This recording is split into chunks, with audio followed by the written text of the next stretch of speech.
Fala pessoal, aqui é Igor da Fundamento Cripto e hoje nós vamos falar um pouquinho sobre design de modularidade de blockchains. O nome aí pode parecer um pouquinho complexo, mas na verdade é simplesmente a gente entender o que são blockchains modulares e que são blockchains monolíticas. Então vamos ao vídeo aqui.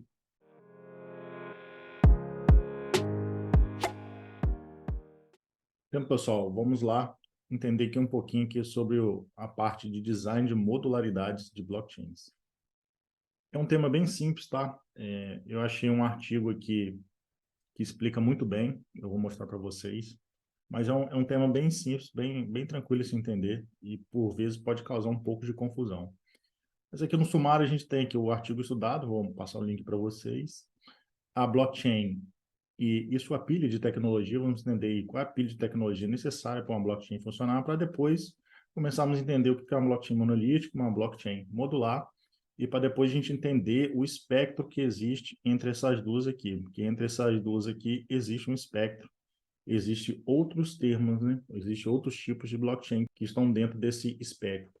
Então, o artigo estudado está aqui, ó, justamente esse link, vou deixar o link nos comentários para vocês, mas é um artigo que foi desenvolvido aqui pela própria Visa, tá? Então, é um artigo que eu achei bem interessante, bem fundamentado e com as imagens bem legais, que é o que eu vou mostrar para vocês aqui, explicar de modo simplificado para vocês aqui. Então, quando a gente olha uma blockchain, a gente tem que entender qual a pilha de tecnologia que está por trás dela. Então, basicamente, são 4 camadas, eles chamam de camada, né? De layers aqui, ó. Então, a gente tem quatro camadas. A camada de execução, a camada de liquidação, a camada de consenso e a camada de disponibilidade de dados. Então, pessoal, essas duas primeiras aqui, elas é que provê um ambiente de execução, tá? É onde os contratos vão ser executados e onde eles vão ser liquidados. E a parte de baixo aqui, ó, provê segurança, tá? Que é a parte de consenso e a disponibilidade de dados. Então, quando a gente pensa em blockchain, a gente pensa sempre nessas 4 camadas, a gente fica mais fácil a gente entender.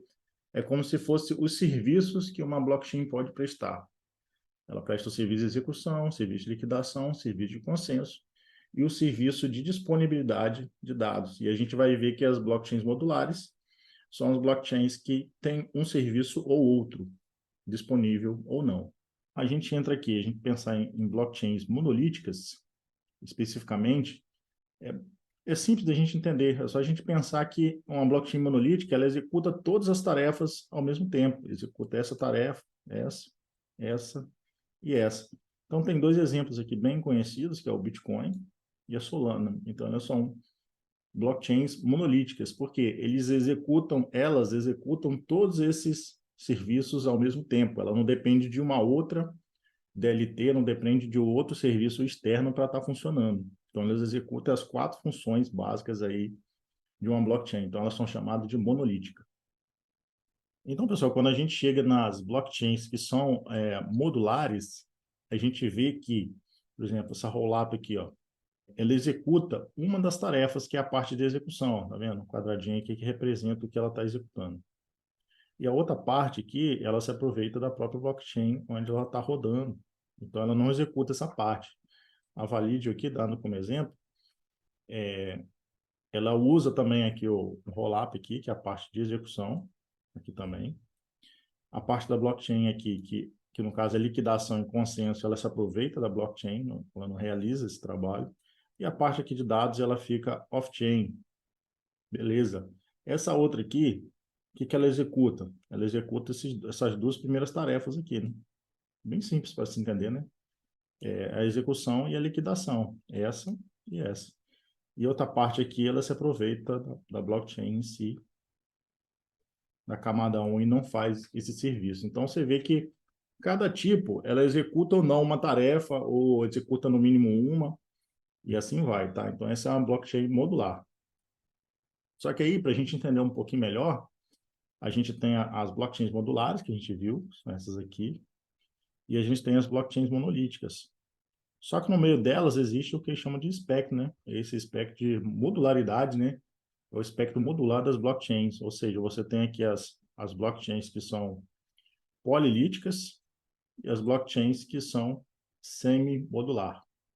Então, a gente tem mais duas classificações aí.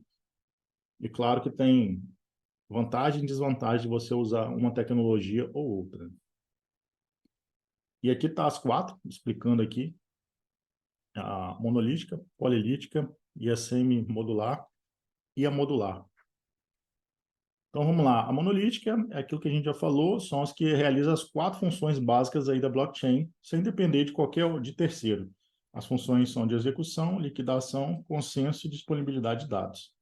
As polilíticas, talvez sejam as mais complexas aqui de entender. Por exemplo, o Polkadot é uma polilítica, né? Então, ela tem arquitetura multi-chain composta por uma camada base com muitas blockchains heterogêneas ou homogêneas. Então, ela não é só uma blockchain, ela tem uma outra composta com ela. Uma única rede é dividida em várias partes, como sub-redes, que depende da rede principal. Então, você tem uma blockchain meio que conectada com uma outra que depende dessa blockchain principal. Tá? É o que acontece com a Avalanche, com a Cosmo e com a Polkadot. A semi-modular, é o exemplo que a gente poderia citar a NIA, uma semi-modular, ela mistura suas funções principais com os sistemas externos, para tarefas específicas. Em termos mais simples, elas gerenciam algumas operações internamente e delegam outras para redes específicas. Então, a gente tem, por exemplo, lá a NIA, e lá dentro da NIA você tem a Aurora, que ela se aproveita da camada de execução ali dentro da NIA para executar. E ela é como se fosse uma EVM integrada ali dentro da NIA. Né? A NIA ali ela é considerada como semi-modular. E você tem as ditas modulares, que são construídas para lidar com tarefas específicas. Então, eles definem lá as tarefas que são necessárias e ela vai ser bem específica. Então, você vê que tem vários tipos de aplicabilidade para cada tipo de blockchain, né? Cada tipo de modularidade que essa blockchain possui. Então, são tarefas específicas, né? E são incapazes, né? Essas modulares aqui, elas são incapazes de ligar com todas as funcionalidades da blockchain por conta própria. Então, é o que chama de espectro mesmo. Né? Você tem aqui diferença entre uma e outra. A modular, ela é incapaz de fazer todas as tarefas, e a monolítica, ela faz todas as tarefas.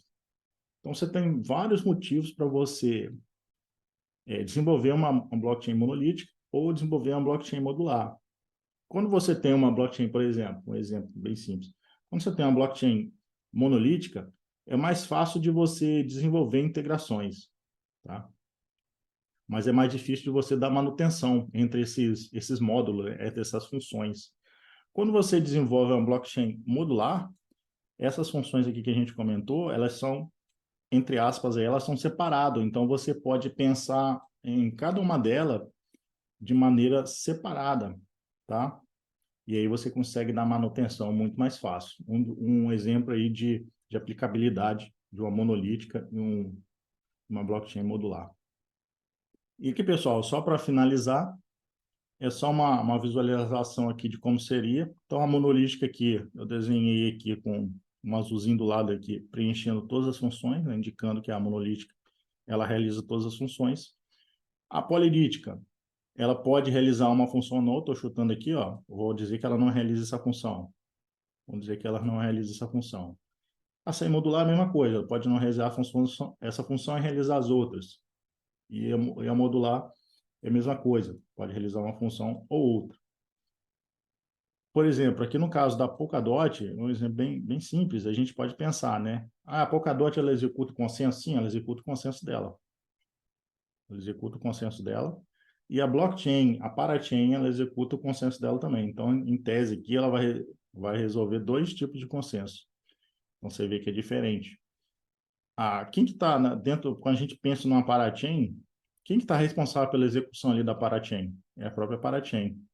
Então, essa responsabilidade aqui não é da Polkadot, é da parachain. Contudo, quando as transações chegam na Polkadot, ela também tem o processamento dela para integrar ali na Relay Chain, e aí ela tem a execução dela, tá? Mas só alguns exemplos aqui para a gente entender como é que funciona. Mas basicamente é isso. A monolítica faz tudo, a modular ela não vai conseguir realizar todas as 4, ela vai ter que delegar pelo menos uma dessas funções vai ter que delegar, e você tem um espectro entre elas, e as polilíticas e as semimodulares. Beleza, pessoal? Aqui tá os nossos contatos, tá? Qualquer dúvida aí pode deixar nos comentários, vou tentar responder aí com clareza e com agilidade. E no mais era isso, espero que vocês tenham entendido bem o vídeo aí, o conteúdo. De qualquer maneira, estamos lá no nosso grupo no Telegram. Qualquer coisa, deixa aqui nos comentários também a sua dúvida. E até mais aí. Abraço aí.